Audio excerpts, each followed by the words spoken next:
ঘরে যদি বিস্কুট না থাকে, হাতে মাত্র 10 মিনিট সময় থাকলেই আটা দিয়ে খুব সহজে একদম হেলদি উপায়ে তৈরি করে নিতে পারবেন এত সুন্দর মুচমুচে আর খাস্তা বিস্কুট। এক উনানে চা বসিয়ে দিয়ে আর এক উনানে চা হওয়ার আগেই খুব সহজে এই বিস্কুটটা তৈরি করে নিতে পারেন। এই বিস্কুটটা দেখতে যেমন সুন্দর, খেতেও হয় দুর্দান্ত, আর বানানো তো একদমই সহজ। কিভাবে খুব সহজে আটা দিয়ে এই মুচমুচে খাস্তা বিস্কুটটা তৈরি করেছি সেই রেসিপিটাই আজকে আপনাদের সাথে শেয়ার করব। আটা দিয়ে বিস্কুট বানানোর জন্য প্রথমে একটা বাটির মধ্যে হাফ বাটি চিনি, ওই একই বাটি মেপে হাফ বাটি জল দিয়ে দিয়েছি। চিনিটাকে খুব বেশি গলানোর প্রয়োজন নেই, এইভাবে করে একটুখানি নেড়ে চেড়ে চিনিটাকে আমি সাইডে রেখে দিচ্ছি। চিনিটাকে ভিজিয়ে সাইডে রেখে দিচ্ছি। আর এইদিকে আবারও একটা বাটি নিয়ে নিয়েছি। এখন ওই বাটির মধ্যে ছোট একটা বাটি মেপে, যে বাটি মেপে আমি চিনি ব্যবহার করেছি ওই একই বাটি মেপে 2 বাটি আটা ব্যবহার করছি। এখানে আমি আটা দিয়ে বিস্কুটটা তৈরি করেছি, তবে আপনারা চাইলে ময়দাও ব্যবহার করতে পারেন। তারপর ওই একই বাটি মেপে হাফ বাটি সুজি দিয়ে দিয়েছি। সুজিটা দেওয়ার কারণে বিস্কুটটা খুব বেশি খাস্তা হবে। তারপরে স্বাদটাকে বাড়ানোর জন্য এখানে শুকনো নারকেলের কুড়ো দিয়ে দিচ্ছি 3 চামচ মতো। ফ্লেভারের জন্য এখানে হাফ চামচ মতো এলাচের গুঁড়ো দিয়ে দিচ্ছি। আর এইখানে আমার পছন্দ অনুযায়ী আমি কিছুটা ড্রাই ফ্রুটস ব্যবহার করেছি, আপনারা চাইলে নাও ব্যবহার করতে পারেন। স্বাদ অনুযায়ী 1 চিমটি মতো নুন ব্যবহার করেছি। আর এখানে 4 চামচ মতো সাদা তেল ব্যবহার করেছি।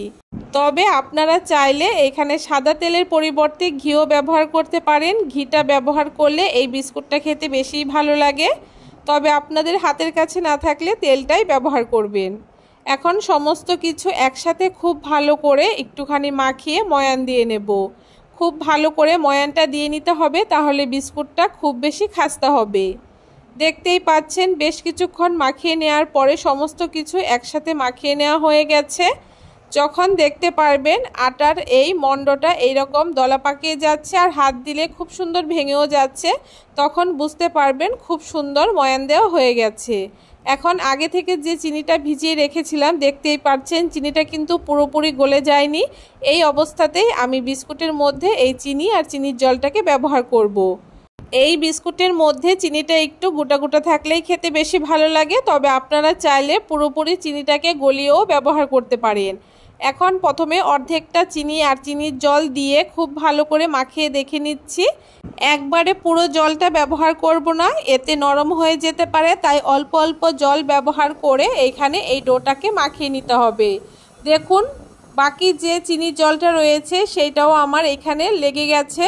এখন আবারও খুব ভালো করে চিনির জলটাকে দিয়ে খুব ভালো করে মাখিয়ে নেব।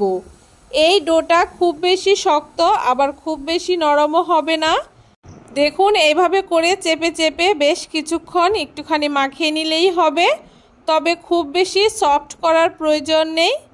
দেখতেই পাচ্ছেন ডোটাকে খুব ভালো করে আমি মাখিয়ে নিয়েছি। আর ডোটা কতটা শক্ত বা নরম করে মেখেছি আপনারা দেখে বুঝতেই পারছেন। ডোটা এখানে রেডি হয়ে গেছে। এই ডোটাকে ঢাকা দিয়ে বা রেস্টে রাখার কোনো প্রয়োজন নেই। এখন ডোটাকে নিয়ে খুব ভালো করে এভাবে করে হাত দিয়ে চেপে চেপে একটুখানি লম্বা করে নিচ্ছি।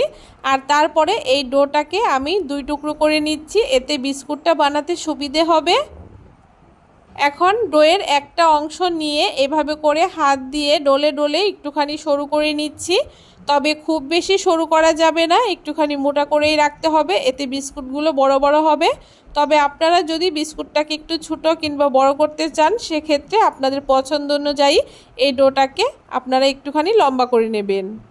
দেখুন এখন একটা ছুরির সাহায্যে এইরকম করে একটুখানি বাঁকা করে করে আমি বিস্কুটগুলোকে খুব বেশি মোটা কিংবা খুব বেশি পাতলাও করিনি, ঠিক সেই রকম করে কেটে নিচ্ছি।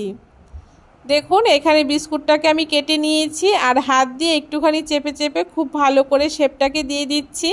আমি এইখানে বিস্কুটগুলোকে ঠিক এইরকম করে শেপ দিয়ে তৈরি করছি। আপনারা চাইলে আপনাদের পছন্দ অনুযায়ী যে কোনো শেপ দিয়ে বিস্কুটগুলোকে কেটে নিতে পারেন।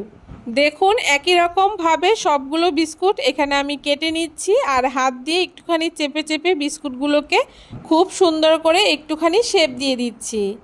একই রকমভাবে সবগুলো বিস্কুট এইখানে আমার তৈরি করে নেওয়া হয়ে গেছে। এখন বিস্কুটগুলোকে আমি ভেজে নেব। বিস্কুটগুলোকে ভেজে নেওয়ার জন্য উনানে একটা কড়াই বসিয়ে দিয়ে পরিমাণ মতো তেল দিয়ে দিয়েছি। তেলটা যখন হালকা একটু গরম হয়েছে তখন এক এক করে বিস্কুটগুলোকে আমি দিয়ে দিচ্ছি। বিস্কুটগুলোকে দিয়ে দিয়েছি আর আপনারা বিস্কুটগুলো দেওয়ার পরে দেখতেই পারছেন তেলটা একদম হালকা গরম হয়েছে। খুব বেশি গরম তেলে বিস্কুটগুলোকে ভাজা যাবে না, তাহলে বিস্কুটগুলো উপর থেকে কালার চলে আসবে, ভেতরটা কাঁচা থাকবে।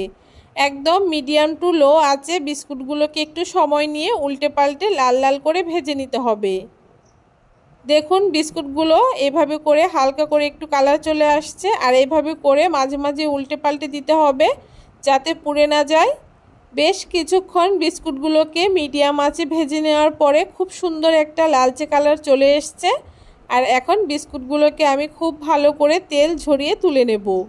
বিস্কুটগুলো দেখে বুঝতেই পারছেন কতটা সুন্দর হয়েছে। একই রকমভাবে আমি দ্বিতীয় ব্যাচের বিস্কুটগুলোকেও ভেজে নেব।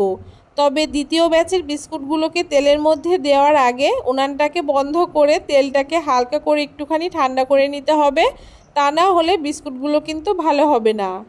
তেলটাকে ঠান্ডা করে নেওয়ার পরে বাকি বিস্কুটগুলোকেও আমি দিয়ে দিয়েছি কড়াইয়ের মধ্যে। এখন এই বিস্কুটগুলোকেও মিডিয়াম আঁচে একটুখানি সময় নিয়ে লাল লাল করে ভেজে নিয়েছি। এখন এই বিস্কুটগুলোকেও খুব ভালো করে তেল ঝরিয়ে তুলে নেব। দেখুন এখানে সবগুলো বিস্কুট আমার ভেজে নেওয়া হয়ে গেছে, আর বিস্কুটগুলো কতটা মুচমুচে আর খাস্তা হয়েছে দেখে নিশ্চয়ই বুঝতেই পারছেন। একটা বিস্কুট আমি আপনাদেরকে ভেঙেও দেখাবো এর ভেতরটা কতটা মুচমুচে হয়েছে আর খাস্তা হয়েছে।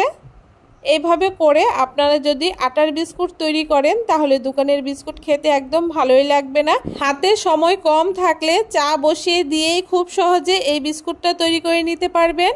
ছোটরা তো ভীষণই পছন্দ করবে আর বড়দেরও খুব পছন্দ হবে। কেমন লাগলো আজকে খুব সহজ পদ্ধতিতে এই আটার বিস্কুটের রেসিপি অবশ্যই কমেন্ট করে জানাতে ভুলবেন না। ভিডিওটা যদি ভালো লেগে থাকে অবশ্যই সবার সাথে শেয়ার করে দেবেন, আর আমার চ্যানেলে নতুন বন্ধু থাকলে অবশ্যই চ্যানেলটাকে সাবস্ক্রাইব করে দেবেন।